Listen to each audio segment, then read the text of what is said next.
नमस्ते बच्चों, my self Jaiswal sir. हम पढ़ रहे हैं क्लास 9 साइंस चैप्टर टिश्यूज।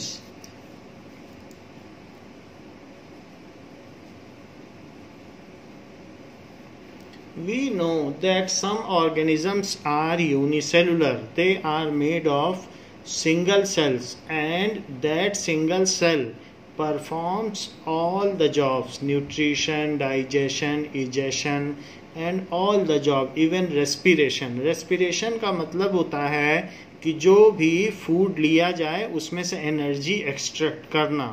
तो रेस्पिरेशन भी होगा, रिप्रोडक्शन भी होगा, इजेशन जो वेस्ट सब्सटेंस है उसको बाहर निकालना ये भी होगा, इंजेशन खाने को अंदर लेना भी होगा, डाइजेशन भी होगा। ये सारे का सारा प्रोसेस होता है। Even locomotion is also done in amoeba. तो अमीबा क्या है, वो उसका एक कोई रेगुलर या डेफिनिट शेप नहीं होता है, तो वो अपने शेप को इधर उधर करके आगे पीछे चल सकता है। पैरामीशियम में भी बाहर चारों तरफ सीलिया होता है जिससे वो मूवमेंट करता है। तो यूनिसेलुलर ऑर्गेनिज्म के केस में तो सारा काम सिंगल सेल ही करती है। सो इन यूनिसेलुलर organism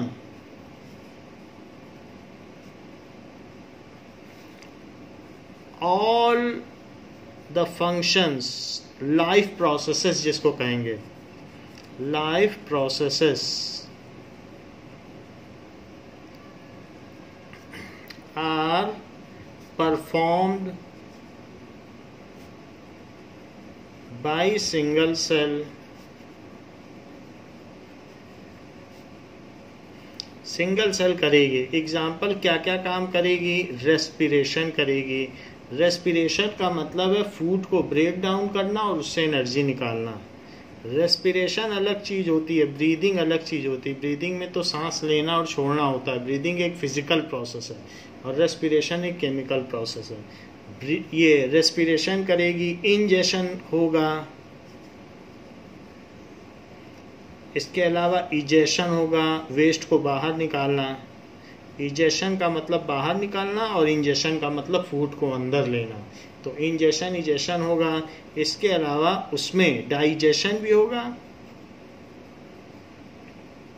और जो भी सिंगल सेल है तो सेल ही, तो जो भी चीज होगी वो यहाँ से वहाँ ट्रांसपोर्टेशन भी होगा। इसके अलावा रिप्रोडक्शन होगा, एक सेल दो सेल में भी डिवाइड करेगी, सो रिप्रोडक्शन भी होगा। सो ये जितनी भी चीजें हैं, इवन लोकोमोशन भी होगा।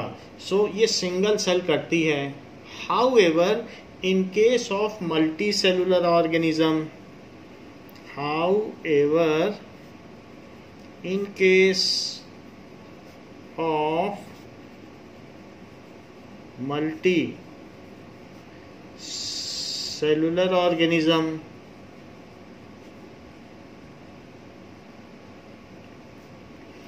all cells of body, there are millions and millions of cell.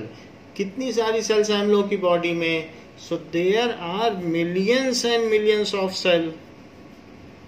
there are millions and millions of cells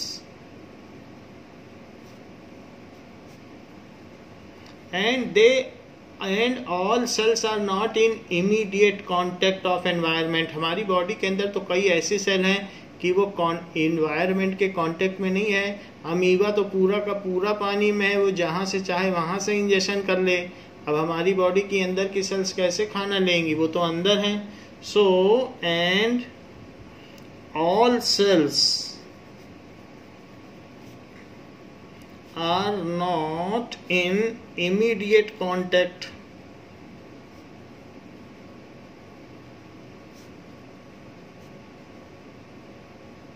with environment.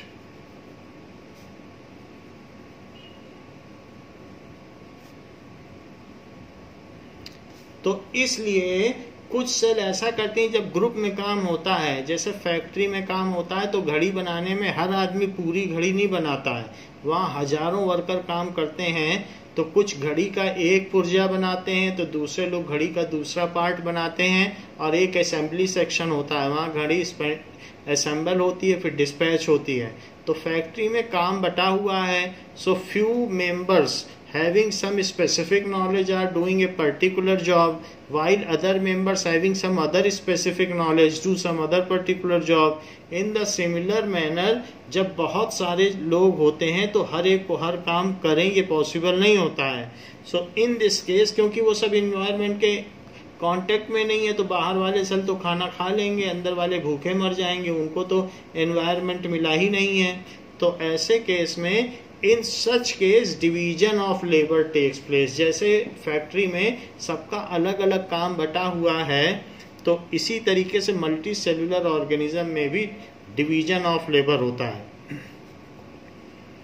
In such case to pull on the life of organism, multi cellular organism में division of labour takes place. तो unicellular में तो सारे amoeba एक जैसे होते हैं, जबकि मल्टी सेलुलर ऑर्गेनिज्म में हमारी बॉडी में एक जैसे सेल नहीं होते हैं। हमारी बॉडी में अगर आप आँख में खाना डाल दोगे तो आँख नहीं डाइजेस्ट कर पाएगी, और नाक में डाल दोगे तो टेस्ट बड्स नहीं है नाक में, वो टेस्ट नहीं ले पाएगी। तो इस तरीके से हमारी बॉडी में there are various different kinds of cell, and they are of different size and shapes, and such groups of cells is called tissue. They undertake a specific job and do that job a whole life. तो अलग अलग तरीके की cell होती हैं जो multi cellular organism में है। जो हमारी आँखों की सेल हैं वो अलग हैं, इसी तरीके से मस्कुलर सेल अलग है, इसी तरीके से हमारी बॉडी में कनेक्टिव जो भी हैं टिश्यूज, उसमें भी अलग अलग तरीके की सेल हैं। ब्लड सेल अलग हैं, WBC अलग है। तो ऐसे हमारी बॉडी में कम से कम 1000 टाइप की सेल्स होती हैं, तो वो अलग अलग ग्रुप में बंटकर अलग अलग काम करती हैं। So in such case, division of labor takes place. So what is tissue? तो टिश्यू क्या चीज होती है कि when a group of cells, when a group of cells of similar kind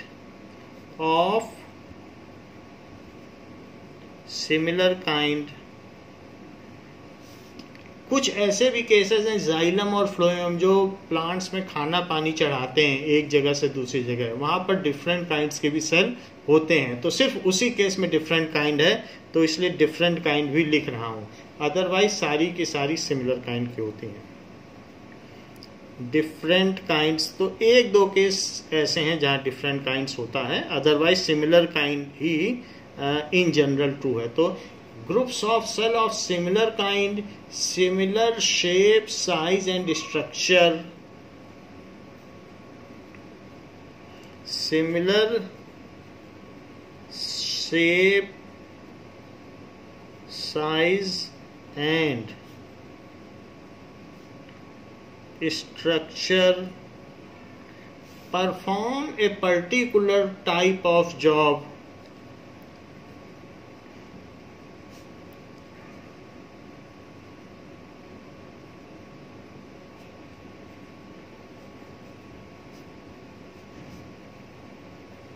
तो वो पर्टिकुलर टाइप ऑफ जॉब करती हैं इन बॉडी,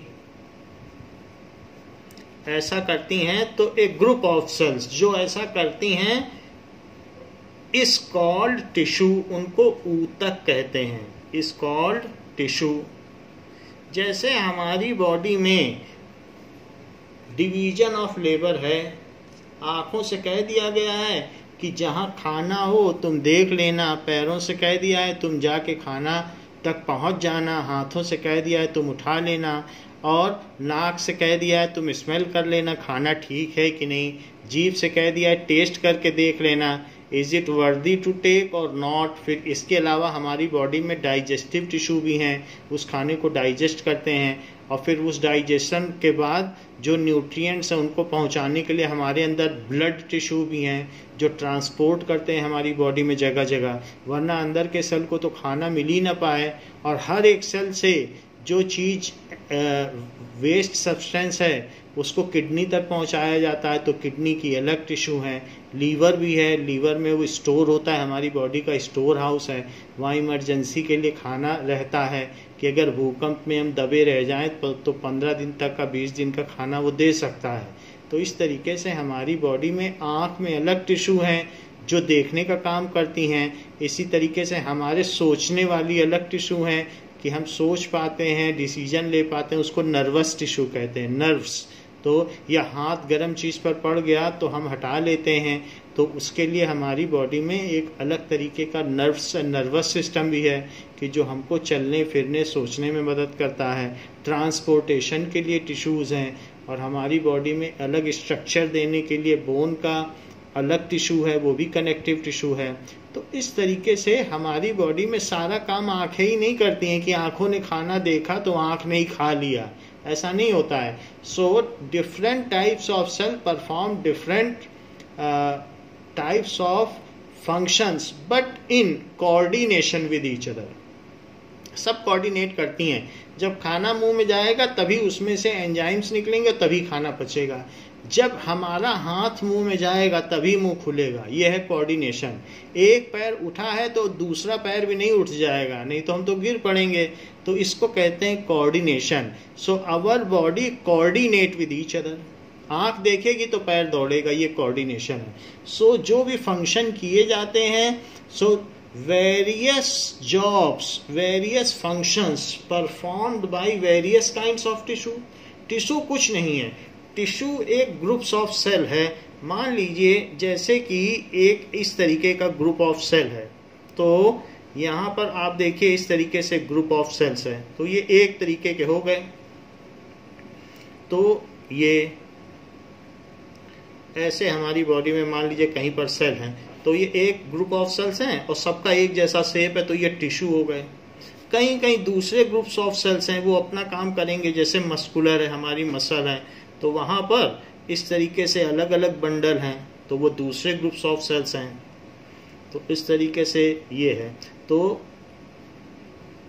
ये इस तरीके से भी हमारे अंदर सेल्स हैं, तो ये सब टिश्यू हैं। ये सिंगल सिंगल सेल हैं, लेकिन जब एक ग्रुप में हो गए तो अब ये टिश्यू है। सिंगल है तो सेल है, और ग्रुप में हो गए तो पूरा टिश्यू हो गया। अब ये कौन कौन सा टिश्यू है ये हम आगे देखेंगे, लेकिन सबका अलग अलग काम है।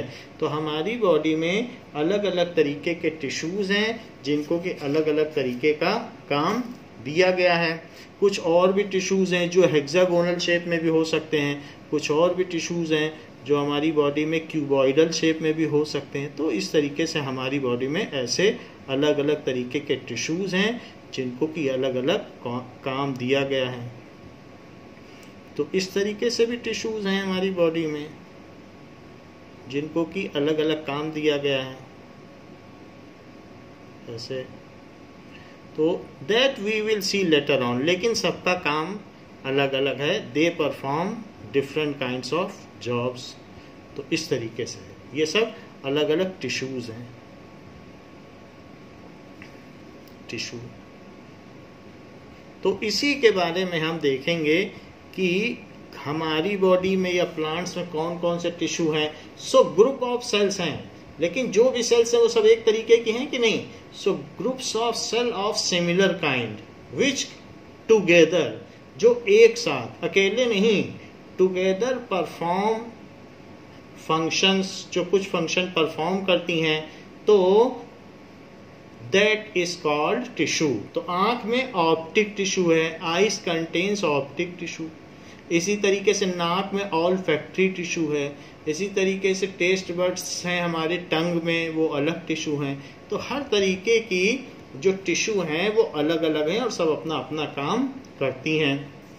ये चीज़ है।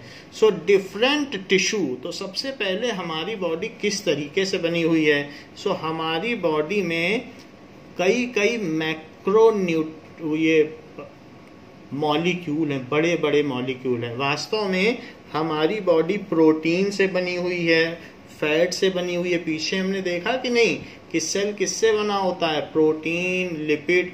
तो मैक्रो मॉलिक्यूल, बड़े बड़े मॉलिक्यूल, उनको कहते हैं मैक्रो मॉलिक्यूल।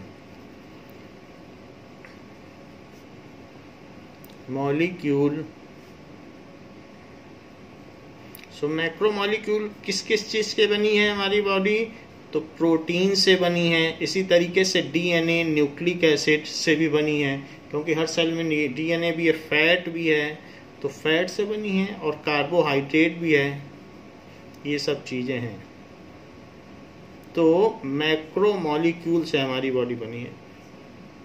यही सारे मैक्रो मॉलिक्यूल, इनमें जान नहीं है किसी में, लेकिन ये जब सब मिलके एक कॉम्बिनेशन बनाते हैं तो सेल बन जाती है, जो हमारी बॉडी के स्मॉलेस्ट लिविंग थिंग है। तो स्मॉलेस्ट लिविंग यूनिट है, ये सब काम कर सकती है यूनिट। तो मैक्रोमॉलिक्यूल मिल गए तो सेल बनी, क्योंकि इन्हीं सबसे तो मिल करके सेलुलर मेम्ब्रेन बनती है, तो ये न्यूक्लियस बनता है, तो साइटोप्लाज्म बनता है, इन्हीं सबसे तो मिलके बनता है।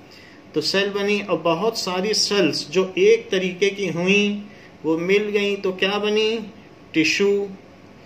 अब जैसे टिश्यू है, तो टिश्यू से हमारा कोई ऑर्गन बन जाता है। जैसे बहुत सारी ऑप्टिक नर्व्स हैं, आंखों वाली नर्व्स, आंखों की टिश्यू, तो वो सब मिलकर बनाती हैं एक ऑर्गन।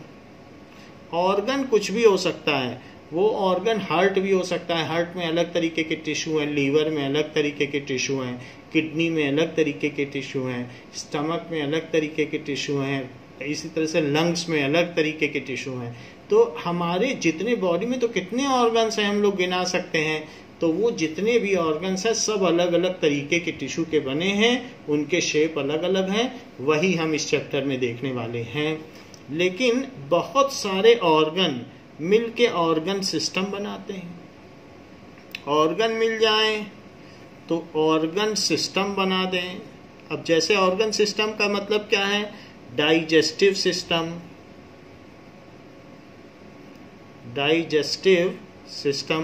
डाइजेस्टिव सिस्टम किससे शुरू होता है, हमारी बकल कैविटी यानी माउथ से शुरू होता है, फिर टंग आती है, फिर टीथ आती है, फिर फूड पाइप यानी ईसोफेगस आता है, फिर उसके बाद स्टमक आता है, स्मॉल इंटेस्टाइन आती है, लार्ज इंटेस्टाइन आती है, रेक्टम आता है, एनस आता है। ये सारे ऑर्गन आते हैं, कम से कम 10 ऑर्गन हैं। तो एक ऑर्गन से कोई एक ऑर्गन सिस्टम थोड़ी बन जाएगा कि माउथ से ही बन गया डाइजेस्टिव सिस्टम। उसमें एक ऑर्गन सिस्टम बनाने में कम से कम 10 ऑर्गन लगते हैं। इसी तरीके से हमारा जो रेस्पिरेटरी सिस्टम है, सांस लेने वाला सिस्टम अलग है, उसमें नॉस्ट्रिल्स आते हैं जो हमारे नथुने हैं। इसके अलावा नासल कैविटी आती है, फिर उसके अलावा विंड पाइप आएगा, फिर लंग्स आएंगे।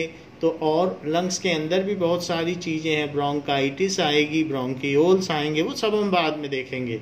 लेकिन फिर भी किसी भी ऑर्गन सिस्टम में बहुत सारी चीज़ें होती हैं। हमारी बॉडी में कम से कम 12 ऑर्गन सिस्टम काम करते हैं। खाना पचाने के लिए डाइजेस्टिव सिस्टम, और इसके अलावा रेस्पिरेटरी सिस्टम।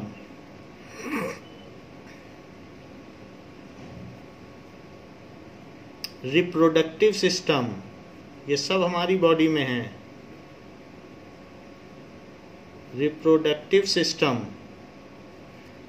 वेस्ट सब्सटेंस निकालने के लिए एक्सक्रीटरी सिस्टम।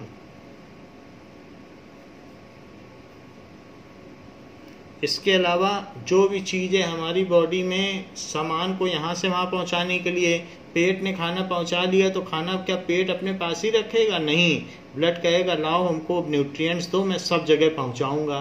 तो इस तरीके से हमारे यहाँ बॉडी में एक ट्रांसपोर्टेशन सिस्टम भी है। ट्रांसपोर्टेशन सिस्टम, खाना सब जगह पहुँचाया जाएगा। इस तरीके से और भी सिस्टम है जो कि हम आगे देखेंगे। तो ये समझ लो कि हमारी बॉडी में बहुत सारे ऑर्गन सिस्टम काम कर रहे हैं।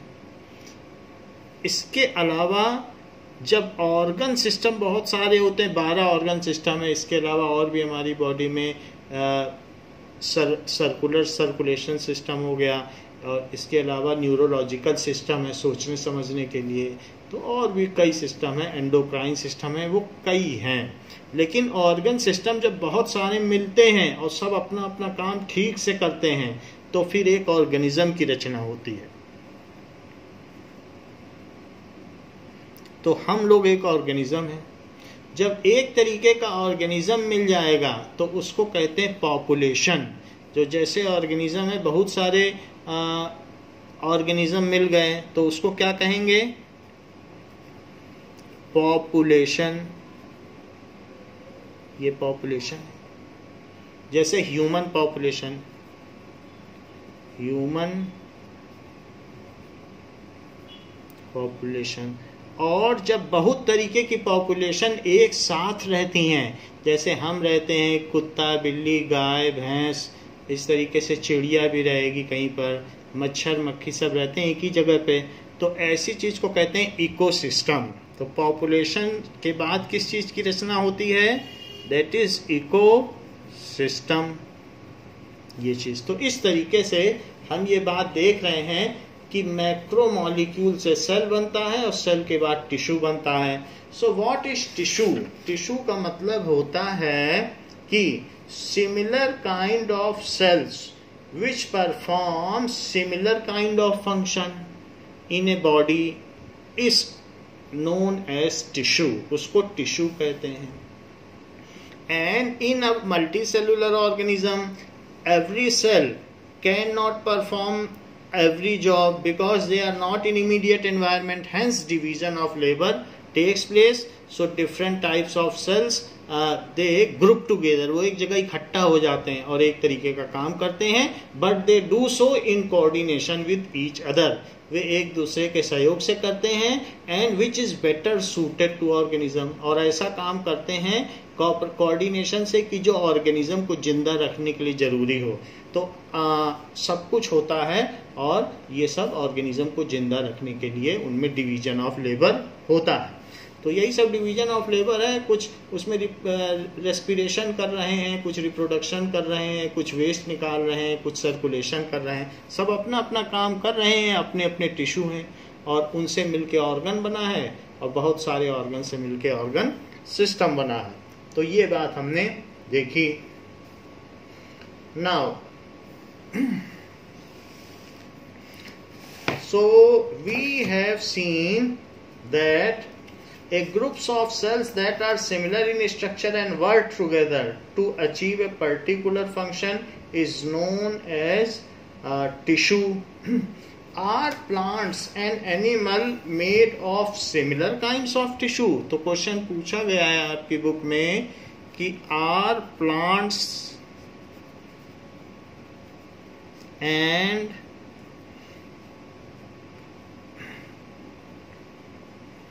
animals made of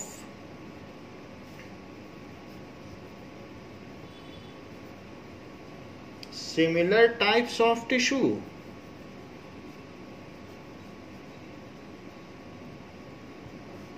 ये बात कही गई है। क्या जैसे टिश्यू प्लांट्स में है वैसे ही एनिमल्स में है? ऐसा तो नहीं हो सकता, क्योंकि प्लांट्स में तो लिमिटेड एक्टिविटी होती, वो चल फिर भी नहीं सकता है, तो उसमें कुछ ऑर्गन करके भी नहीं होता है। कहीं हार्ट, उसमें क्या हार्ट, किडनी ये सब होती है क्या? उसमें आईज होती हैं। तो इस तरीके से प्लांट्स और एनिमल्स जब एक तरीके से काम नहीं करते तो उनमें एक तरीके के टिश्यू भी नहीं होने चाहिए। So plants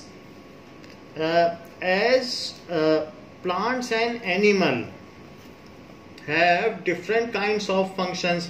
Plants are fixed, whereas animals are locomotive. So plants needs fixed structure. उनको rigidity चाहिए. There should be supportive tissue.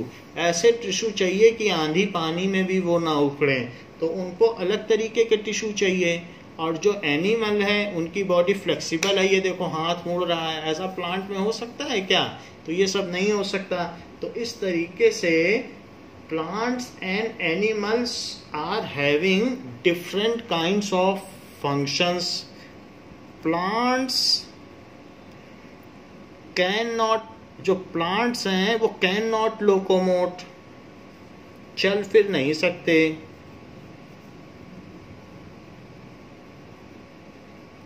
So they need supportive kinds of tissue.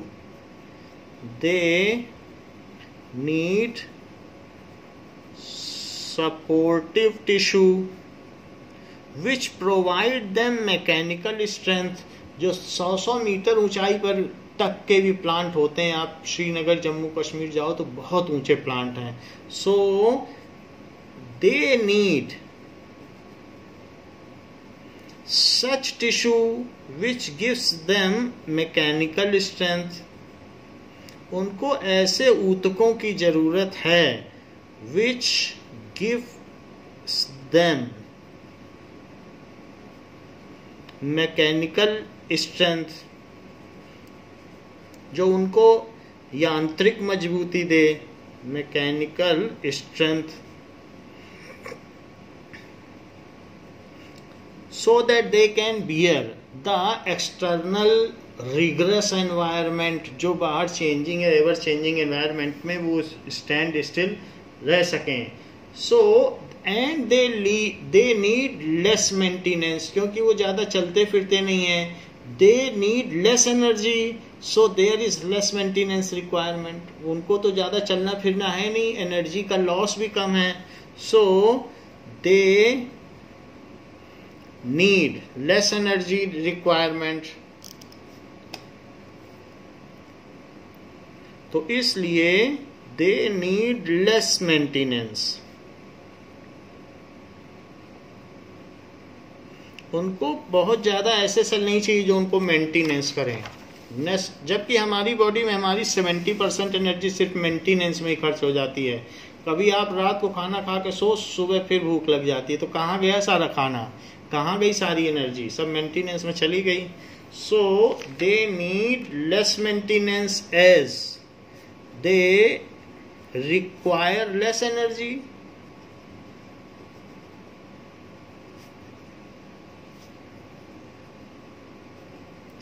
They lack organs and organ system. उनमें tissue level तक का ही जो है organisation है, उनमें organs नहीं होते हैं.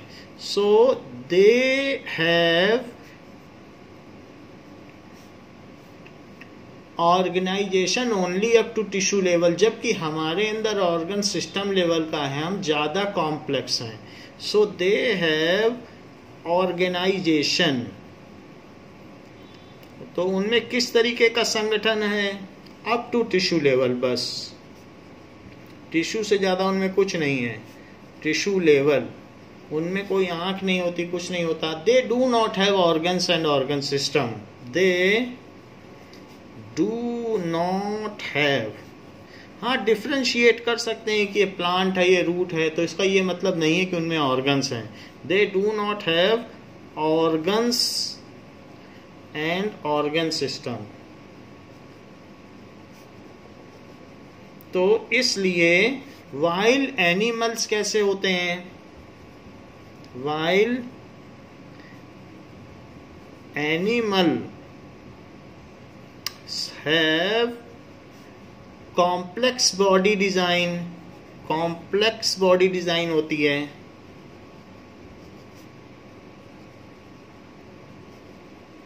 ऑर्गन्स भी होते हैं and organ system level of organisation होता है. सिस्टम लेवल ऑफ ऑर्गेनाइजेशन होता है.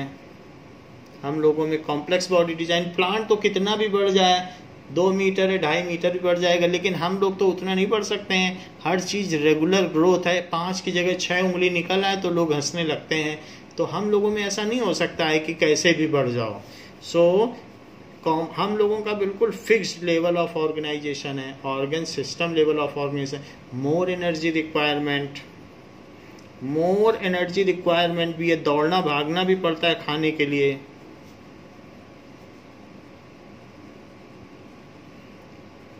Need more maintenance, cellular maintenance बहुत चाहिए हम लोगों को, नीड, वरना प्लांट पे एक कुल्हाड़ी मार तो फिर भी वो जिंदा रह जाएगा, उसे कुछ नहीं होगा। और यहाँ एक कुल्हाड़ी मर जाए सारा ब्लड ही निकल जाए बॉडी का, आदमी मर जाएगा 5 मिनट में। तो हम लोगों को ज़्यादा ज़रूरत होती है, नीड मोर मेंटेनेंस।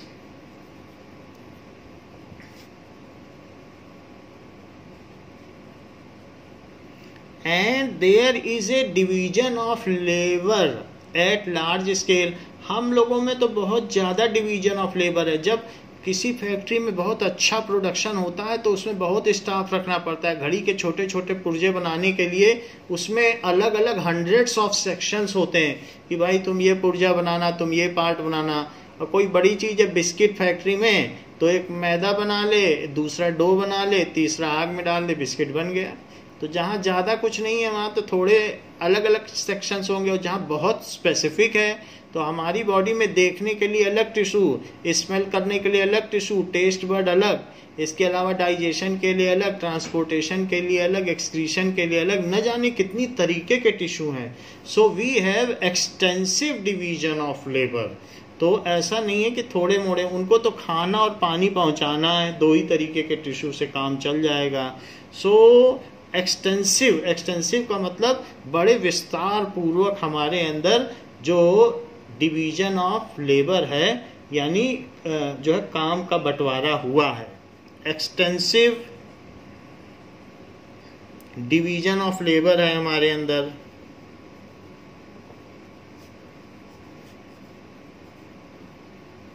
ये सब हैं। सो ये सारा किसमें है? एनिमल्स में ये सारी चीजें होती हैं। So animals and plants have different kinds of tissue. So कभी पूछा जाए why they have different kinds of tissue, तो यही उत्तर लिखना। So animals and plants have different kinds of tissue.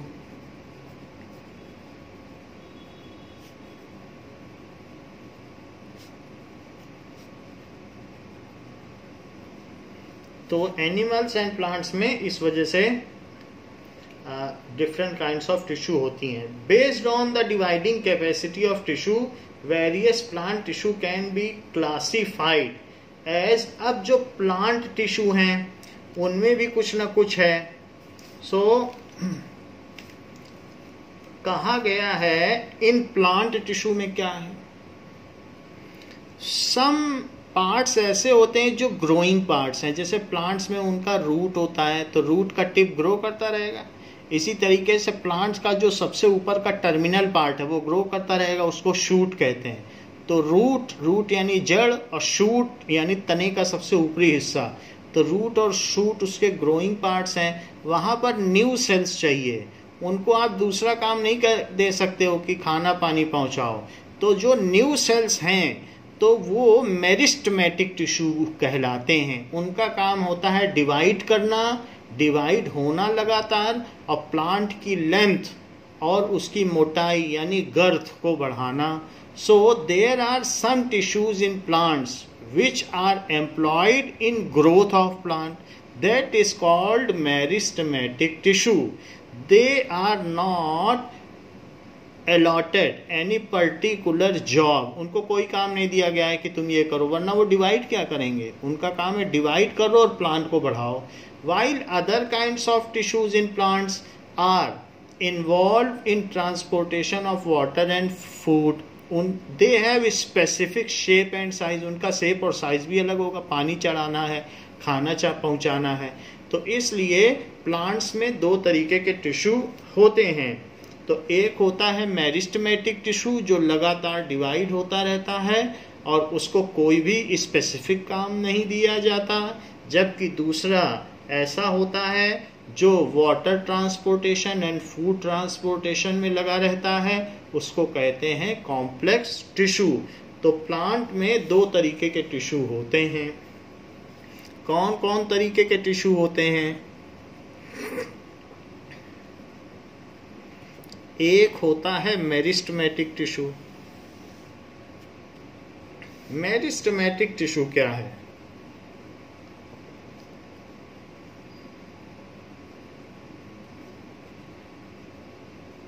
और दूसरा होता है complex tissue.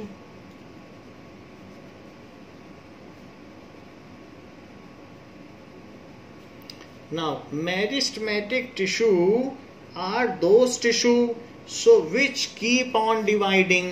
So, such tissue keep on dividing and have not been allotted any specific kind of job.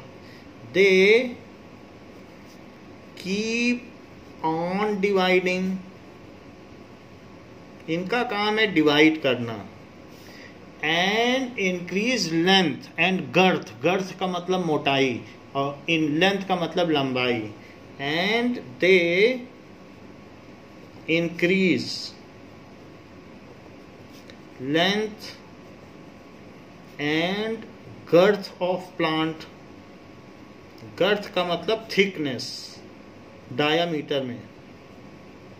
Plant मोटा भी तो होता चला जाता है। ऑफ प्लांट, तो ये ज्यादातर कैसे होते हैं?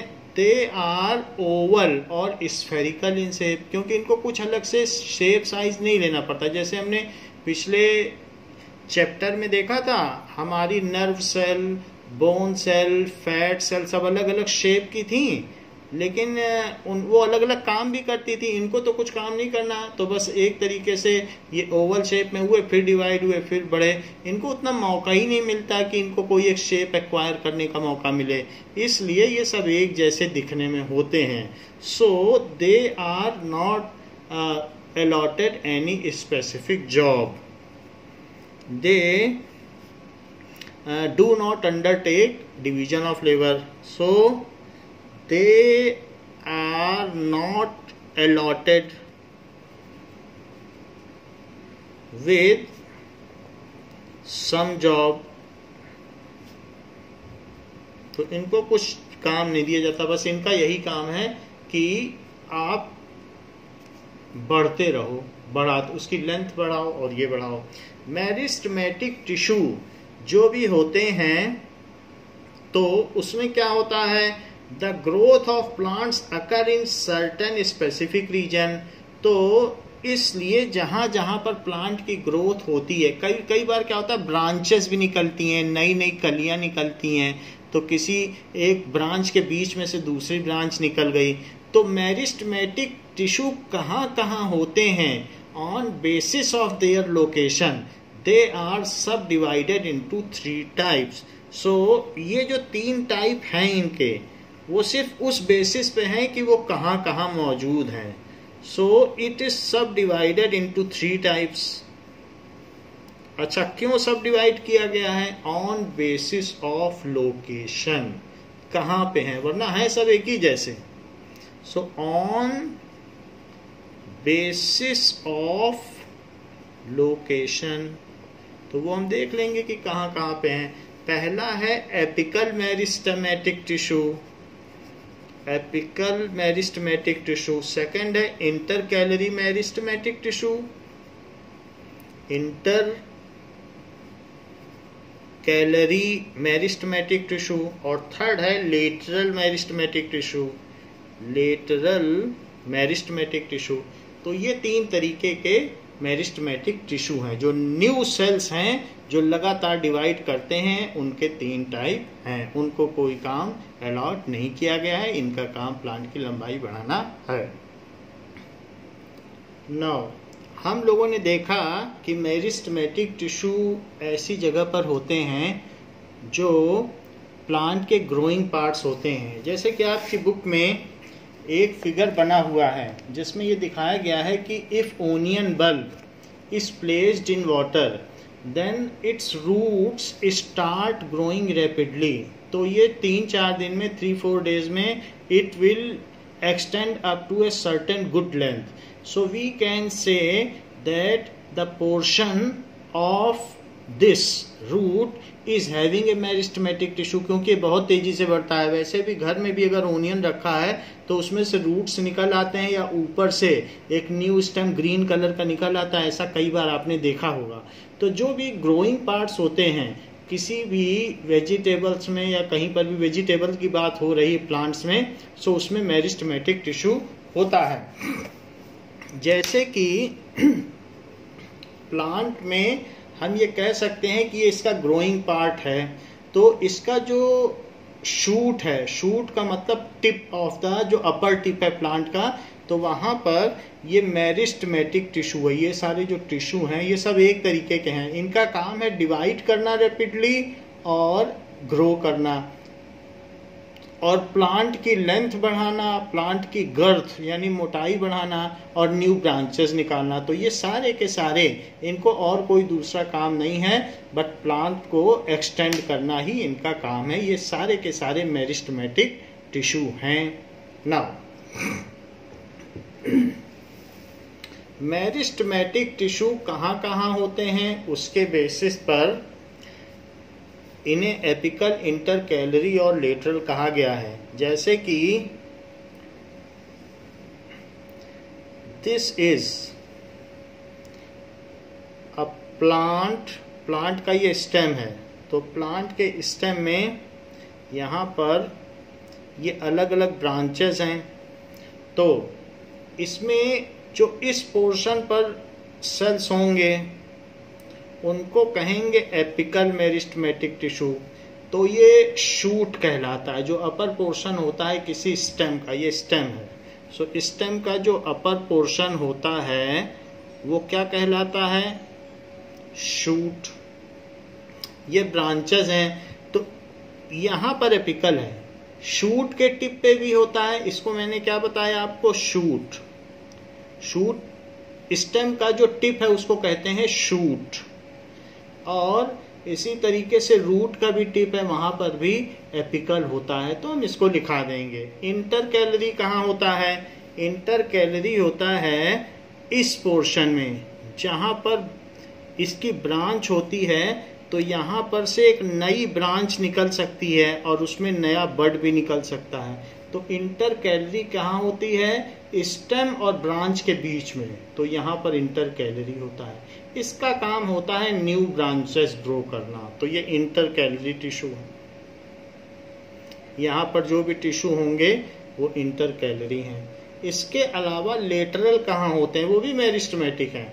तो एक का काम है लेंथ बढ़ाना, दूसरे का काम है नई ब्रांचेस निकालना, और तीसरे का काम क्या है, तो ये नई ब्रांचेस निकालेगा, नई बड बनाएगा, ऐसा काम करेगा। और तीसरे का काम है इसकी थिकनेस को बढ़ाना, तो थिकनेस को बढ़ाना तो वो यहाँ पर होगा, एक्सटेंड थ्रू आउट रहेगा ये लेटरल, तो ये धीरे धीरे ग्रो करेगा, तो ये मोटा होता चला जाएगा। सो लेटरल यहाँ पर होगा। तो मैंने आपको पहली बात बताई कि जिसमें प्लांट में दो तरीके के टिश्यू हैं, एक वो हैं जिनमें कोई डिवीजन ऑफ लेबर नहीं होता, there is no division of labour. Meristematic tissue में क्या होता है, नो डिवीजन ऑफ लेबर, इनको कोई काम नहीं दिया जाता, और ये सब बेसिकली एक तरीके के स्ट्रक्चर के होते हैं। वो स्ट्रक्चर हमने आपको दिखा दिया है, ये ओवल शेप में होंगे या फिर एक ही तरीके से किसी तरीके से होंगे, स्फेरिकल होंगे या ओवल होंगे। जबकि कॉम्प्लेक्स टिश्यू में क्या होता है, इसमें डिवीजन ऑफ लेबर होता है। सो डिवीजन ऑफ लेबर इसमें होता है, तो और इनका स्पेसिफिक शेप और साइज अलग अलग होता है सबका।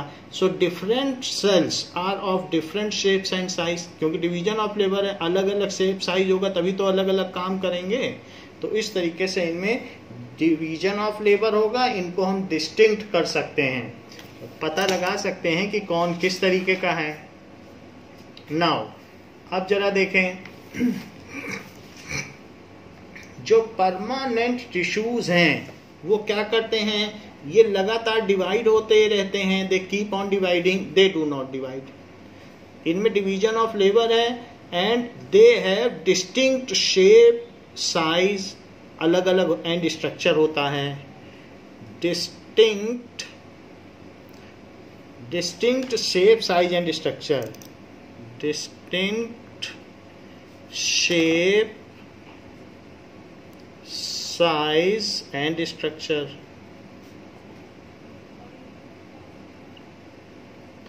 तो ये सेल के एक्सटीरियर पार्ट में नहीं होते हैं, ये बीच में कहीं पे होते हैं।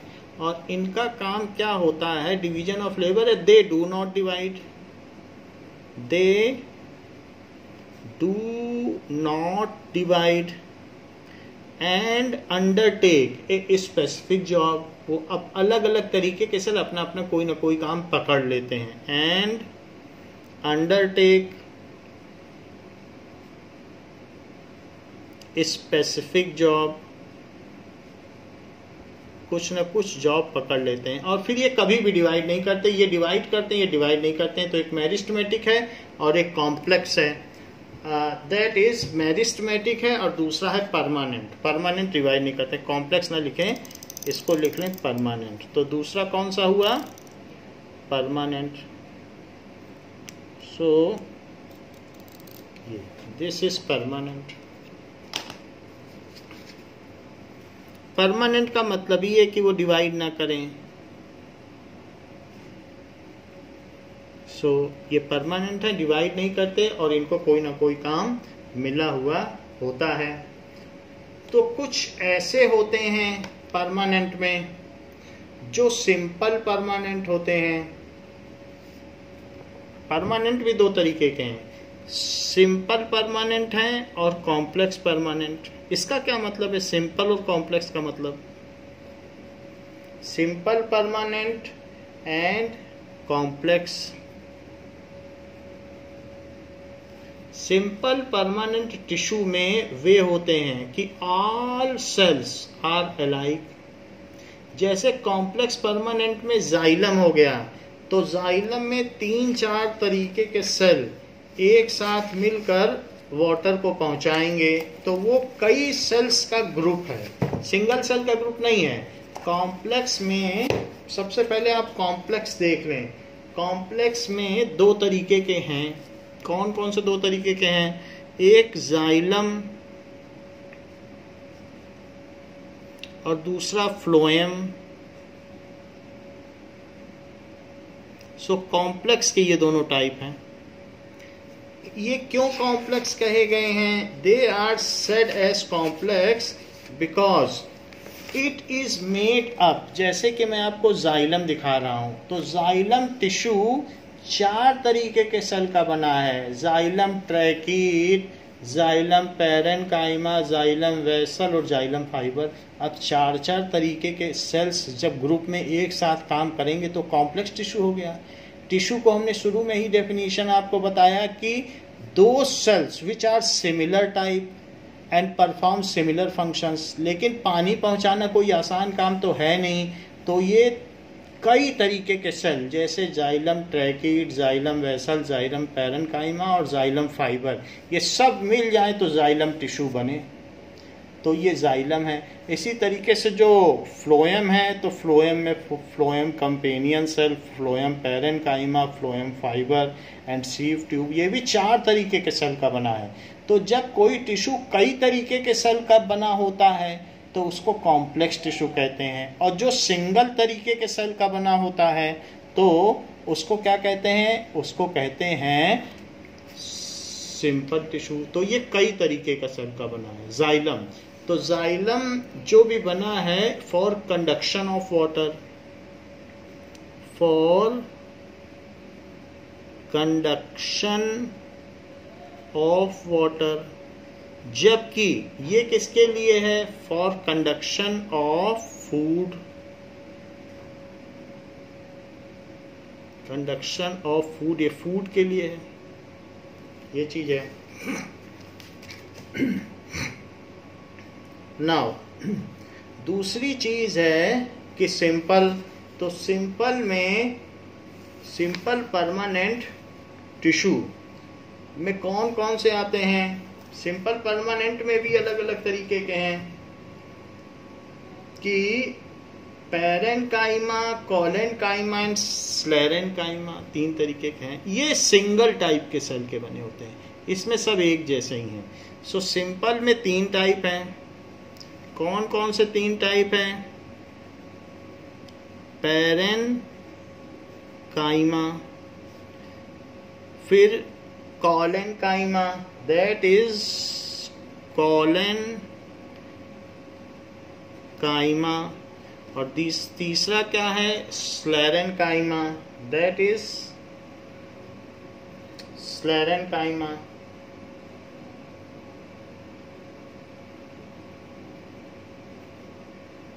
ये सो सिंपल वाले जो भी हैं वो एक तरीके के सेल के बने हैं। जैसे आप ये देख लो, ये है पैरेनकाइमा। तो पैरेनकाइमा में इसको कुछ काम अलॉटेड है। ये क्या करता है, रिजिडिटी देता है। प्लांट में जो स्टेम है उसके बीच में रहेगा और उसको रिजिडिटी देगा।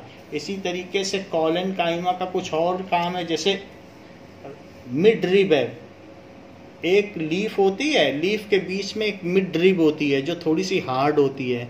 लीफ के बीच में पीटियोल होता है, बीच में जो मोटा मोटा सा होता है, तो वहाँ पर कॉलेनकाइमा है। और कहीं कहीं पर ऐसा भी होता है स्लेरेनकाइमा, जैसे नारियल है तो नारियल कितना हार्ड होता है, या बार्क हो गया, तो वो सारी चीज़ है। तो इस तरीके से हम ये देख रहे हैं कि प्लांट्स में भी कुछ पार्ट सॉफ्ट होते हैं, कुछ उसको रिजिडिटी देते हैं, कुछ मैकेनिकल स्ट्रेंथ देते हैं, और कुछ इस तरीके से भी रहते हैं। तो ये सब हम बाद में देखेंगे, लेकिन इतनी ज़रूर बात है कि ये परमानेंट टिश्यू एक तरीके के सेल के बने हैं, और इसलिए इन्हें सिंपल परमानेंट टिश्यू कहा गया है।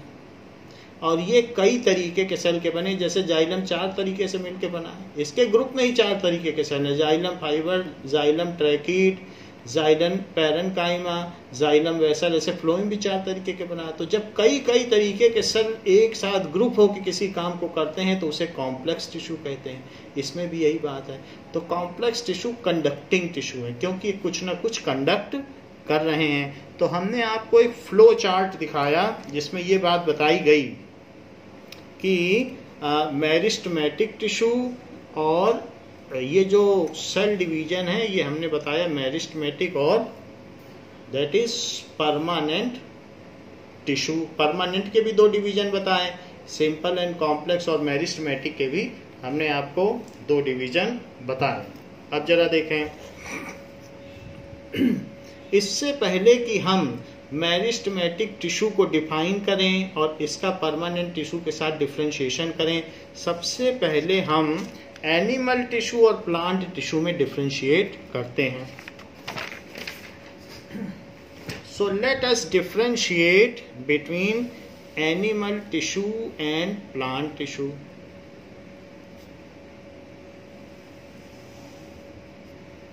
नाउ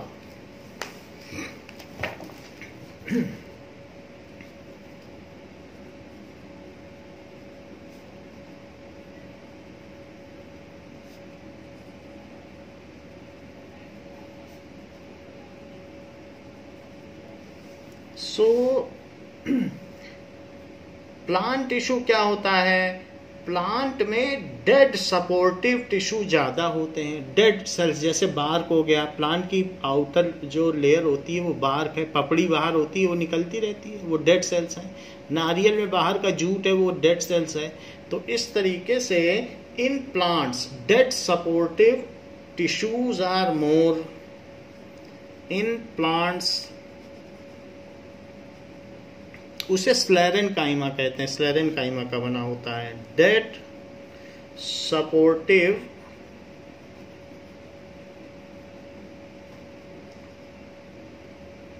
टिश्यू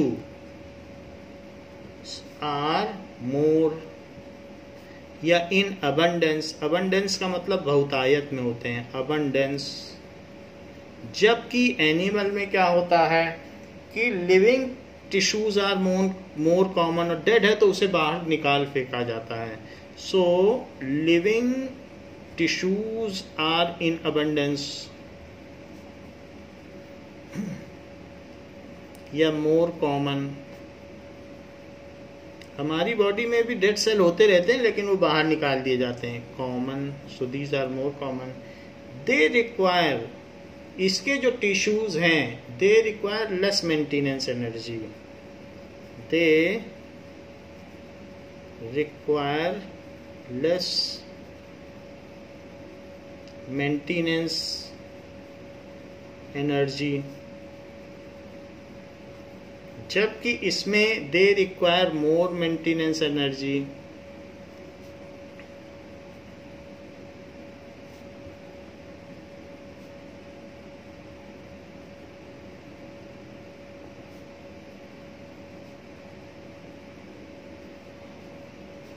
इसके अलावा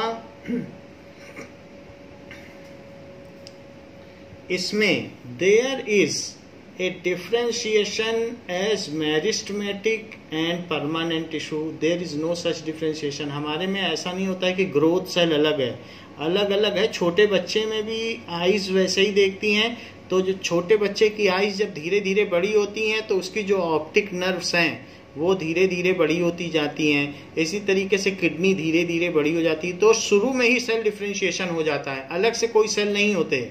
जबकि प्लांट में शुरू में तो ये हम देखते हैं कि मेरिस्टेमेटिक टिश्यू होते हैं, और बाद में इसी में से जो अंदर के कुछ होते हैं, ये अंदर वाले, इन्हीं में से जो जाइलम के आसपास हैं जो पानी पहुंचाने का काम करते हैं, तो उन्हीं में से अंदर वालों का वो शेप चेंज कर देता है कि भाई तुम अब बड़े हो गए हो, अब तुम डिवीजन बंद करो और अब हमारे साथ आके पानी पहुंचाने का काम करो। तो जाइलम के पास जो मेरिस्टेमेटिक हैं वो जाइलम जैसे बन जाते हैं, जो फ्लोएम के पास हैं वो फ्लोएम जैसे बन जाते हैं, जो पैरेन्काइमा के पास हैं वो पैरेन्काइमा बन जाते हैं, जो स्लेरेन्काइमा के पास हैं वो स्लेरेन्काइमा बन जाते हैं, और जो कोलेनकाइमा के पास हैं वो कोलेनकाइमा बन जाते हैं। तो इसी में से कुछ मेरिस्टेमेटिक टिश्यू बाद में जब बड़े हो जाते हैं तो डिवीजन ऑफ लेबर ले लेते हैं, उनको बड़े होके कोई ना कोई काम करना पड़ता है और शुरू में डिवाइड करते रहते हैं। और एनिमल में ऐसा नहीं है, शुरू से ही डिवीजन ऑफ लेबर रहता है। आंखें धीरे धीरे बड़ी होती जाती हैं,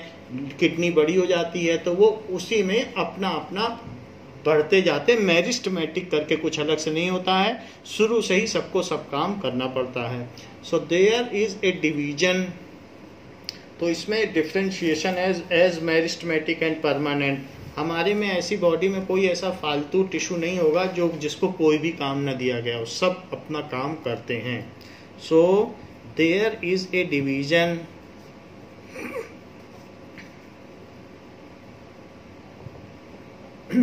of meristematic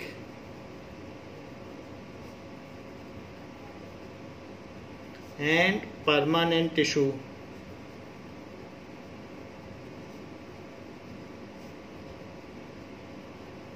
जबकि there is no such differentiation, there is no such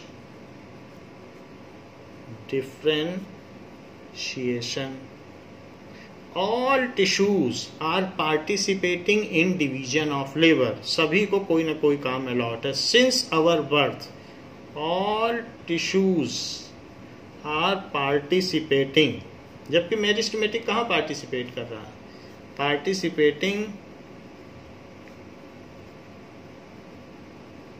in division of labor.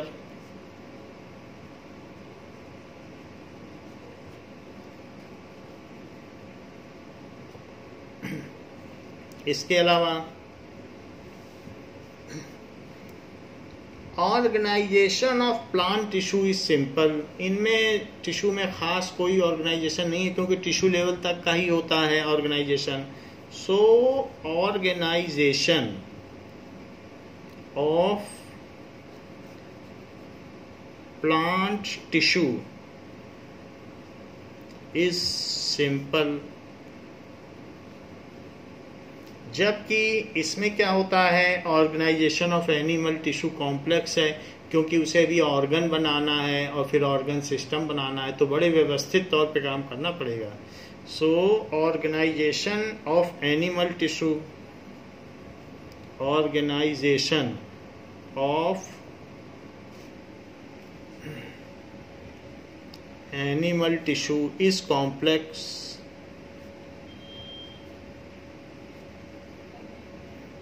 सो इस तरीके से होता है।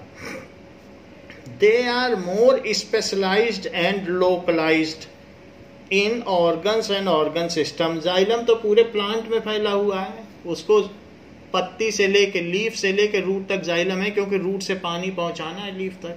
हमारे में ऐसा नहीं है, किडनी के सेल्स टिश्यू किडनी में होंगे, आइज के आइज में ही होंगे, सबके अलग अलग हैं। तो ये नहीं है कि सब जगह सब फैले हैं, तो हमारे में लोकलाइजेशन है, जो चीज़ जहाँ होनी चाहिए वहाँ पर है। So it is complex. और क्या बताया गया कि मोर स्पेशलाइज्ड, ज़्यादा स्पेशलिटी उनमें होती है। मोर स्पेशलाइज्ड एंड लोकलाइज्ड। लोकलाइज्ड का मतलब जहाँ होना चाहिए किडनी का टिश्यू किडनी में होगा, हार्ट का हार्ट में होगा। एंड लोकलाइज्ड ऐसा होगा।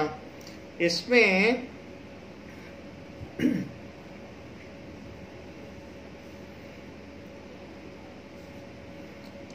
ये सारी चीज है।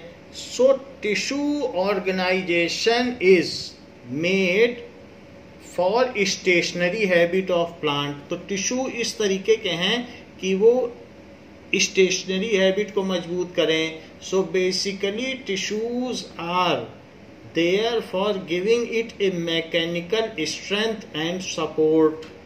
सो बेसिकली टिश्यू का काम क्या है? आर यहाँ पर एडॉप्टेड। जो टिश्यूज इसमें होते हैं वो क्या क्या चीज में एडॉप्टेशन पाते हैं? Adopted for growth. ग्रोथ इनका मुख्य काम है। और इसके अलावा मैकेनिकल सपोर्ट, मैकेनिकल सपोर्ट भी चाहिए, आंधी पानी में रह सकें। और इसके अलावा कंडक्शन, कंडक्शन के लिए भी, क्योंकि खाना पानी पहुंचाना। एंड प्रोटेक्शन, क्योंकि हर पार्ट में लीफ के ऊपर भी एक कुछ न कुछ प्रोटेक्शन होना चाहिए। पानी गिरता रहे तो लीफ सड़ ना जाए, तो प्रोटेक्टिव लेयर भी होती है जो एपिडर्मिस है, वो हम आपको बताएंगे। सो एंड प्रोटेक्शन भी चाहिए। पत्ती को कई दिनों तक पानी में रखे रहो तब भी नहीं सड़ती है, जबकि हाथ को पानी में रखे रहो तो सड़ जाता है। सो प्रोटेक्शन, ये सब प्लांट के लिए चाहिए। और हमारे अंदर बेसिकली टिश्यू ने क्या एडॉप्टेशन ले रखा है? So tissues are adapted, tissues are adapted for locomotion and diversified functions. बहुत सारा काम करना है। फॉर लोकोमोशन, चलना फिरना, एंड डाइवर्सिफाइड मतलब बहुत तरीके का काम, फंक्शंस। सो इस तरीके से हमने देखा कि प्लांट टिश्यू और एनिमल टिश्यू में क्या डिफरेंस है। अब हम देखेंगे इन टेक्स्ट क्वेश्चंस। सो इन टेक्स्ट क्वेश्चन में क्या पूछा गया है? इन टेक्स्ट क्वेश्चन में पूछा गया है page number 69।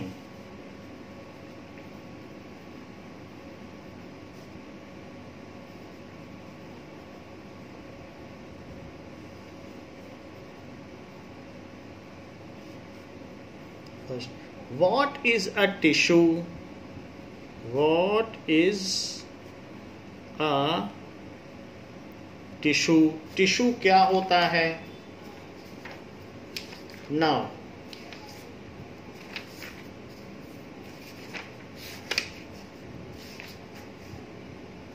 a tissue is a group or collection of similar cells which work together. A tissue is a group or collection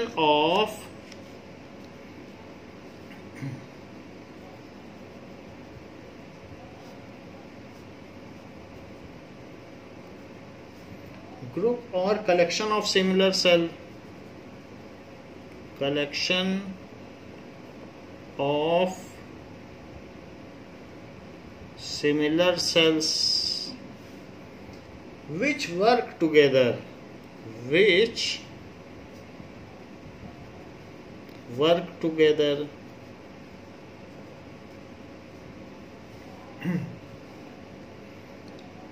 to achieve a particular function. To achieve a particular function.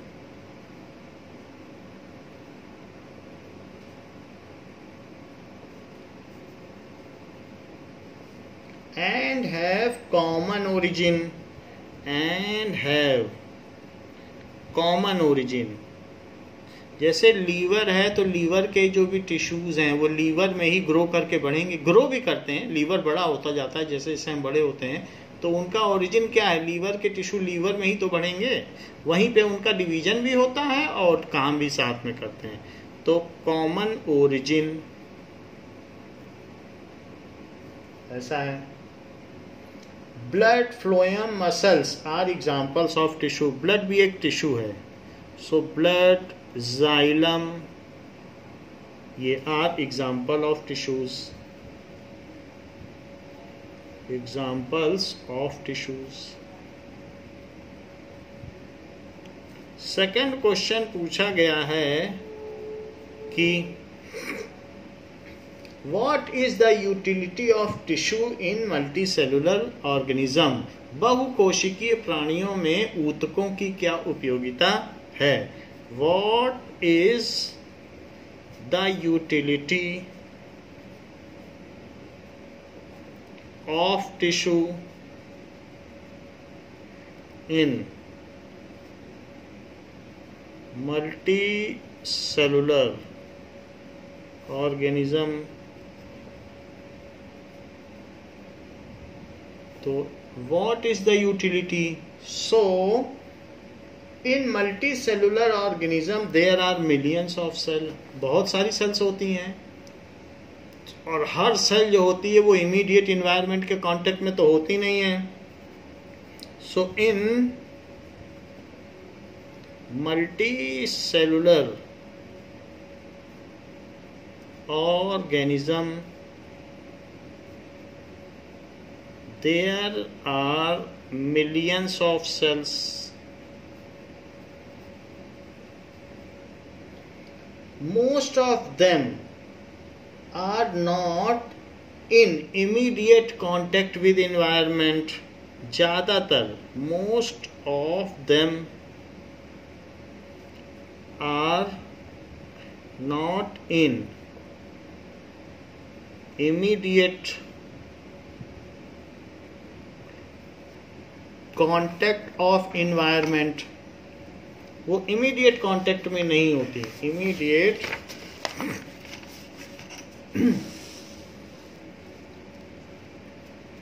Contact of environment.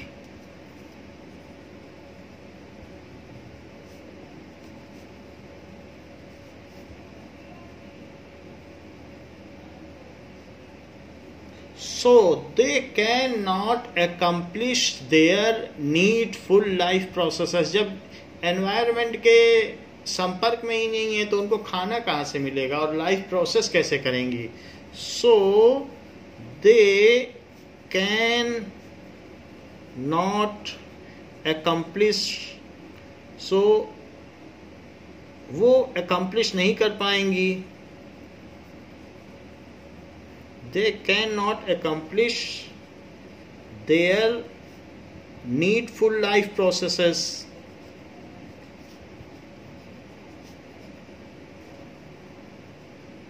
Example, वो nutrition ही नहीं कर पाएंगी. To overcome such situation या such difficulty they get specialised. They get specialised, modify their shape, structure and size. Modify their shape, structure and size and undertake a specific job. कि भाई हम खाना देखेंगे, तुम चले जाना, और हाथ पकड़ लेगा, मुंह में डाल लेगा, तो फिर मुंह उसकी चर्निंग कर लेगा, च्यूइंग कर लेगा, और फिर पेट डाइजेस्ट कर लेगा और ब्लड उसको पहुंचा देगा, और किडनी उसमें से वेस्ट को एक्सक्रीट कर देगी. तो सबका काम बटा हुआ है. तो इस तरीके से उन्होंने अलग अलग साइज कर लिया है. And undertake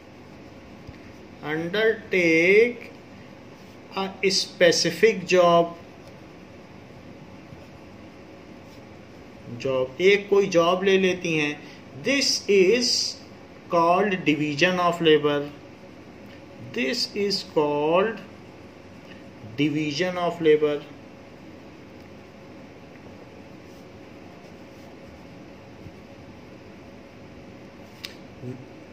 Different kinds of tissue perform different functions in coordination with organism, in coordination with each other, and which is beneficial to organism. सब अलग अलग काम करेंगी लेकिन वो हमारे हित में करेंगी कि हम जिंदा रहें.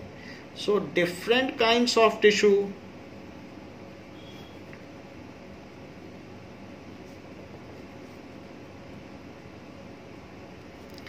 perform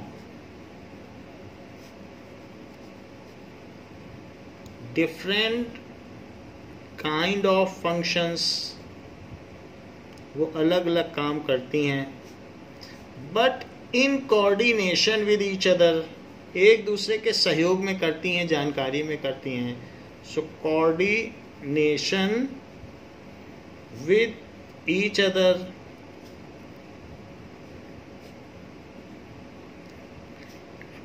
और किस लिए करती हैं? Which is better suited to organism, जो हमारे लिए सबसे अच्छा हो. So with each other and for benefit of organism, for benefit of organism. हम सब ऑर्गेनिज्म हैं तो इसके लिए वे काम करती हैं. सो ये काम होता है. Because as we have organ and organ levels of organism, वैसे तो इसने बोला है कि मल्टी सेलुलर ऑर्गेनिज्म, तो उसमें प्लांट भी आ गया है.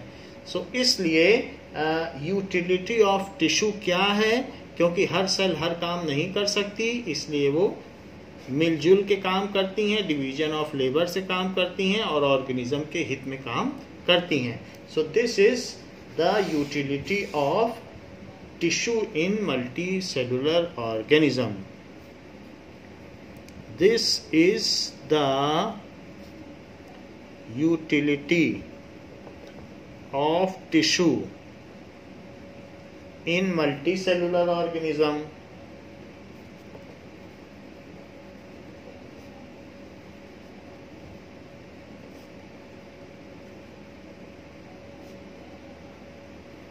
Now ये तो बात हो गई कि हमारे में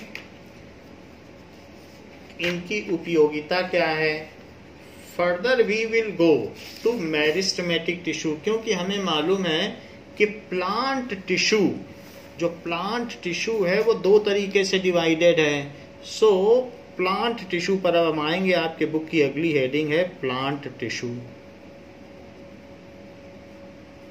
So plant tissues are primarily of two types. One type is those tissues which are continuously dividing, and other type which is not dividing, जो डिवीजन जिसमें नहीं होता है. तो प्लांट टिश्यू में हमने देखा था कि मेरिस्टेमेटिक टिश्यू क्या होते हैं. सो plant tissue are of two types. एक एक करके देखेंगे. तो पहला देखेंगे मेरिस्टेमेटिक टिश्यू. मेरिस्टेमेटिक टिश्यू ये क्या टिश्यू होते हैं? या मेरिस्टेम भी कहते हैं इसको, या meristematic tissue. So such type of tissue which divide continuously, those, ये इसकी डेफिनेशन है, those types of tissue which divides continuously. वास्तव में उनमें सेल्स का डिवीजन होता है तो टिश्यू ग्रुप में तो टिश्यू ही कहा जाएगा, सब एक जैसे हैं. Which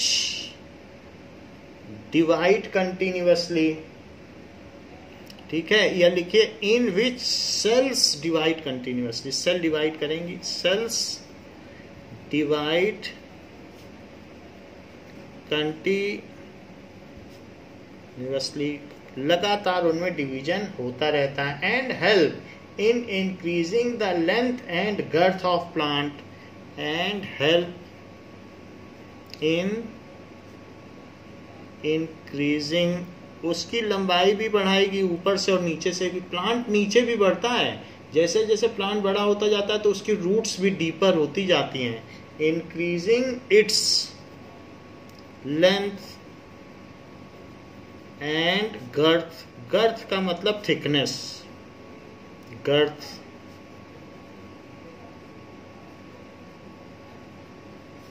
of plant are called meristematic tissue. उन्हें क्या कहेंगे? Meristematic tissue.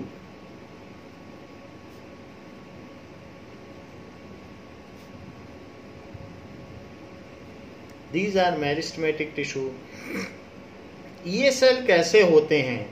Meristematic tissue are similar in structure, इनमें सिमिलर होते हैं, एक जैसा। तो इनके कुछ पॉइंट्स हैं। They are similar in structure, सारे चाहे कहीं पर भी हों, इंटर कैलरी हों, चाहे इसके अलावा वो लेटरल हों या फिर एपिकल हों। एपेक्स का मतलब एपिकल जो शीर्ष पे हों, लेटरल, लेटरल का मतलब जिसमें पार्श्व पर हों यानी पृष्ठ पर हों। तो they are similar in shape, उनका सिमिलर इन शेप होता है, तो एक जैसे ही होते हैं। एंड थिन सेलुलोज वॉल, इतना इनमें सेल बना नहीं कि डिवाइड किया, तो अब उस पर सेल वॉल की क्या जरूरत है? बस पतली सी सेलुलोज की वॉल होती, खट से डिवाइड कर जाते हैं, तो सेल वॉल थोड़ी इसमें इतनी रिजिड होगी। एंड थिन सेलुलोज वॉल,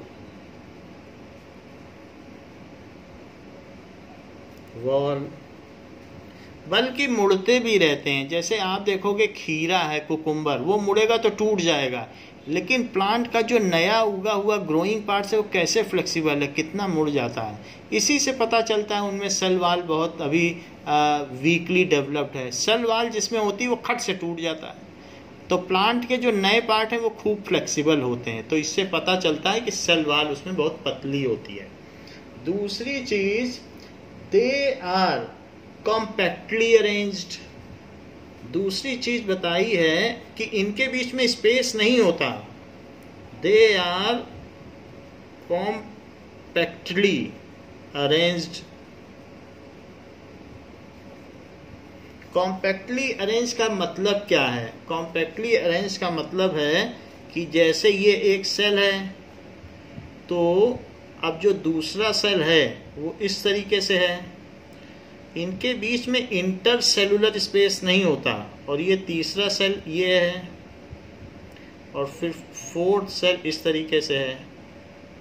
तो इनमें अगर आप देखें तो इंटर सेलुलर स्पेस नहीं है, कॉम्पैक्टली अरेंज्ड है, ऐसा ये चीज है। So they do not have intercellular space. जैसे कि आप इसमें देखो तो यहाँ पर आपको दिख रहा है, इसमें बीच बीच में खाली जगह है, तो ये देखो ये इंटर सेलुलर स्पेस है, तो ये कॉम्पैक्टली अरेंज नहीं है, इसमें बीच बीच में जगह दिख रही है। सो स्पेस है, ये यहाँ पर ये है इंटर सेलुलर स्पेस, ये देखो ये है ना इंटर सेलुलर स्पेस ये बीच में, लेकिन यहाँ नहीं, इसमें ऐसा कोई जगह नहीं दिख रही है। So they are compactly arranged. और इसके अलावा और क्या होता है?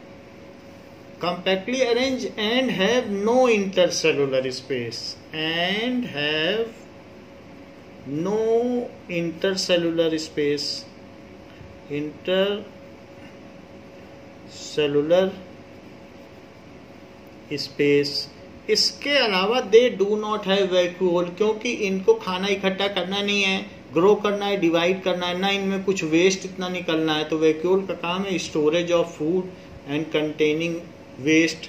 तो they have either very small or no vacuole, they have either very small और no vacuole, या तो इनमें वैक्यूल होते ही नहीं है या बहुत छोटे होते हैं, क्योंकि वैक्यूल का काम नहीं है, लगातार डिवाइड करते रहते हैं। And they have large nucleus and dense cytoplasm, इसमें बहुत ज़्यादा सेल ऑर्गेनल्स की भी ज़रूरत नहीं है, बस न्यूक्लियस साइटोप्लाज्म, डिवाइड करो बढ़ते रहो, यही है। So they have large nucleus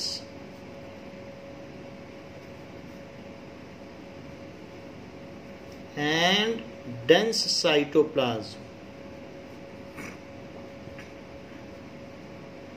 ये सारी इसकी खूबियां हैं, मेरिस्टेमेटिक टिश्यू में ये सारी बातें पाई जाती हैं। तो हमने आपको बता दिया कि ये कैसे होते हैं। दे आर स्फेरिकल हो सकते हैं, ओवल हो सकते हैं, या पॉलीगोनल होते हैं, जैसे ये हेक्सागोनल है तो इस तरीके से हो सकते हैं। सो दे आर स्फेरिकल हो सकते हैं, ओवल अंडाकार हो सकते हैं, पॉलीगोनल जैसे हेक्सागोनल, ऑक्टागोनल तो पॉलीगोनल, ऐसे कुछ ना कुछ इनका शेप होगा। और किसी किसी केस में ये रेक्टेंगुलर भी हो सकते हैं। So they are rectangular in shape और रेक्टेंगुलर इन शेप।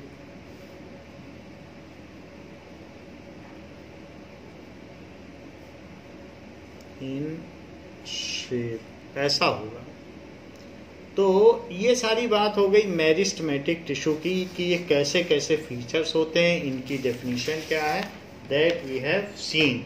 जो रेक्टेंगुलर होंगे वो किस तरीके से होंगे, नाउ इसको देखें।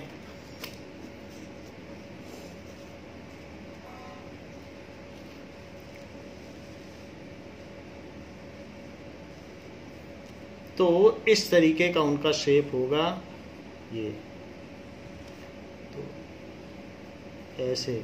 तो ये अलग अलग सेल होंगी और उनमें ये बढ़ते हुए होंगे, और इसी में अलग अलग सेल इस तरीके से सेल वॉल थिन होगी और ये रेक्टेंगुलर होंगे, और फिर इसके अंदर न्यूक्लियस होगा।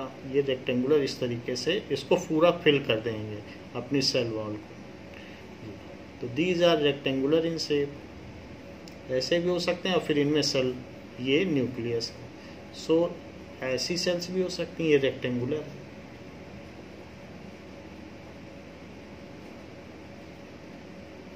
तो rectangular tissue. So these we have seen about meristematic tissue. ये कहाँ पाए जाते हैं? They are found in growing region of plants. So ये कहाँ पाए जाते हैं? दे आर फाउंड, अकरेंस कहाँ पाए जाते हैं? इन growing region of plants. Based on their location, they are subdivided into three types. Based on their locations, they are subdivided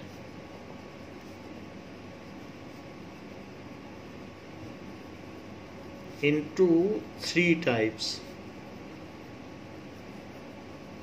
क्या क्या थ्री टाइप्स हैं? पहला है एपिकल मेरिस्टेम। एपेक्स किसको कहते हैं? शीर्ष को। सो पहला इसका टाइप है एपिकल मेरिस्टेम।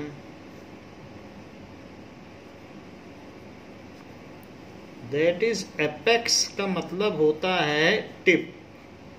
सो एपेक्स का मतलब टिप है, तो टिप पे पाए जाएंगे। जहाँ भी टिप होगी तो हर एक ब्रांच में एक टिप तो होती है, रूट में भी टिप होती है, तो इसको टिप कहते हैं। या चोटी, जैसे पहाड़ में एपेक्स होता है तो उसी तरीके से। They are situated at growing tip of stems and roots. They are situated ये कहाँ पर रहेंगे? At growing tips of stem. Stem भी बढ़ेगा और रूट भी बढ़ती है, तो वहाँ पर ये पाए जाएंगे, जैसे कि हमने यहाँ पर आपको बुक में आपके फिगर भी बनाया है। तो ये चीज़ हो गई। और इसके अलावा अगर मान लीजिए ये ग्राउंड है तो यहाँ पर इसकी रूट्स भी होंगी, तो रूट्स में भी अपेक्स होगा, तो वहाँ पर भी ये जो भी होगा तो ये होगा। तो रूट्स हैं तो उसमें भी कहीं ना कहीं ये पाया जाएगा। तो यहाँ पर एपिकल होगा, यहाँ पर होगा, यहाँ पे होगा टिप पे, जिससे कि रूट बढ़ती रहे। तो इन तीनों जगह पर एपिकल मेरिस्टेम होगा। इन यहाँ पर सेल्स होंगे जो ग्रो कर रहे होंगे, इसको बढ़ा रहे होंगे, ऐसे जो डिवाइड होंगे। और कुछ यहाँ पे सेल्स होंगे वो भी रैपिडली ग्रो कर रहे होंगे, उसको भी एपिकल मेरिस्टेम ही कहेंगे। So that is apical meristem. दोनों जगह पर होगा, tip of root and tip of shoot, दोनों जगह पर होगा। So they are also find at apex of leaf. कभी कभी लीफ की भी लेंथ बढ़ती है, तो they are found at apex of leaf. इनका होता है their main purpose is to increase the length of plant. Their purpose is to increase height of plant.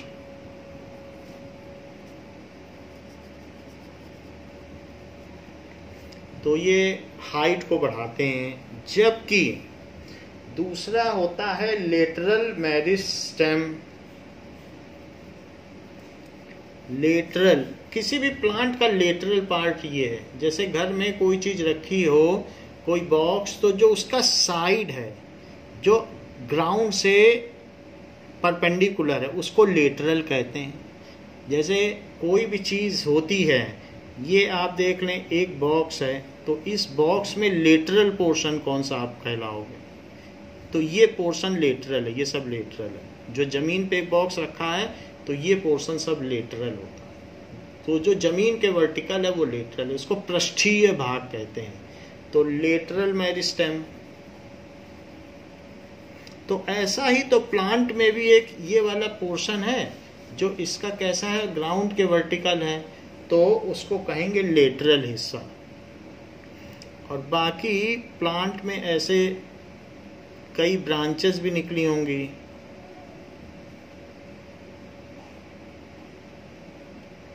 सो ये जो पोर्शन है जो इसकी गर्थ को बढ़ाएगा, मोटाई को बढ़ाएगा, वहां पर लेटरल मेरिस्टेम पूरे में रहेगा। तो हमने एक जगह बना दिया है। लेटरल मेरिस्टेम का मतलब क्या है? These are found beneath the bark. Plant में सबसे ऊपर एक ऐसी चीज होती है जिसको अगर आप हाथ से निकालो तो निकल जाएगा, उसको बार्क कहते हैं। बहुत हल्की लकड़ी होती है, तो बार्क है वो उसको प्रोटेक्ट करती है, वो उसका आउटर डेड सेल है। बार्क का क्या मतलब है? प्लांट के बाहर जो होता है तो वो निकलता रहता है, चिप ऑफ होता रहता है, तो उस बार्क के नीचे लेटरल मेरिस्टेम पाया जाता है। नई सेल्स होंगी, वो प्लांट को लगातार मोटाई देती रहती हैं। सो these are found beneath the bark. These are found beneath the bark. किसी किसी प्लांट में बार्क होता है और किसी किसी प्लांट में कॉर्क होता है। तो कॉर्क आपने देखा होगा, किसी किसी होम्योपैथी की शीशी में कॉर्क लगा होता है। तो कॉर्क, और भी विस्की की बॉटल्स में भी कॉर्क होता है, बहुत हल्का होता है। तो ऑस्ट्रेलिया में जो प्लांट्स हैं वहाँ पर बहुत मोटे मोटे कॉर्क हैं, वहाँ 10-10 सेंटीमीटर मोटे मोटे कॉर्क हैं हर प्लांट में। तो वो क्या करते हैं? कुशनिंग इफेक्ट देते हैं प्लांट को। तो वैसे ही बीनीथ द बार्क भी हो सकता है, बीनीथ द कॉर्क। किसी किसी प्लांट में कॉर्क है, जो इस तरीके के कोल्ड कंट्रीज हैं उनमें कॉर्क होता है। तो बीनीथ द बार्क और कॉर्क ये होता है। और इसका काम क्या है? सो they increase the girth of plant, they increase, मोटाई बढ़ाते हैं। increase girth of plant.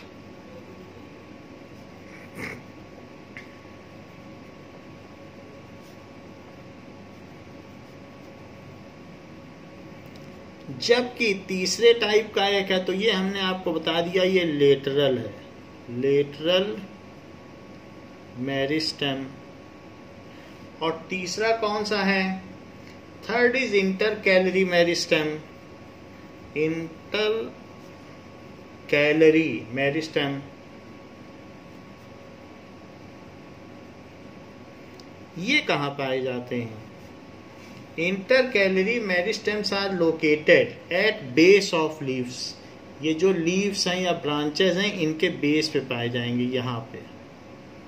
सो ये जिससे कि यहाँ पे नए ब्रांचेस निकल सकेंगे। So they are found at the base of leaves. So यहाँ पे भी नए नए सेल्स होंगे, उनको कहेंगे intercalary meristem. They are intercalary meristem. They are found at base of leaves. और इंटरनोड्स, जहां पे बेस ऑफ ब्रांच है तो उसको कहते हैं इंटरनोड। इंटरनोड और भी चीज होती है, जैसे कभी आपने गन्ना देखा है, तो गन्ने में क्या होता है कि जगह जगह यहाँ पर बीच बीच में गांठें होती हैं, तो वहां से भी नए नए निकलते रहते हैं ब्रांचेस। अगर उसको ऐसे रख दो तो निकलना शुरू कर देगा, तो इसको कहेंगे, इसको शुगर केन कह रहे हैं, that is internode. So internode, they are found at base of leaves and internode, जहां पर एक स्टेम को दूसरा स्टेम मिलता हो तो उसको कहेंगे इंटरनोड। तो ये सारी चीजें होती हैं। सो इसका काम क्या है? They are diploid. इनका काम है they increase the number of branches. They increase the number of branches. Number of branches. इनका काम है ब्रांचेस बढ़ाना। तो ये जो हमारा फिगर है, ये फिगर क्या है? This figure is the location of meristematic tissue in plant body. जब ऐसा पूछा जाए तो आपको यही फिगर बनाना है, लोकेशन ऑफ मेरिस्टेमेटिक टिश्यू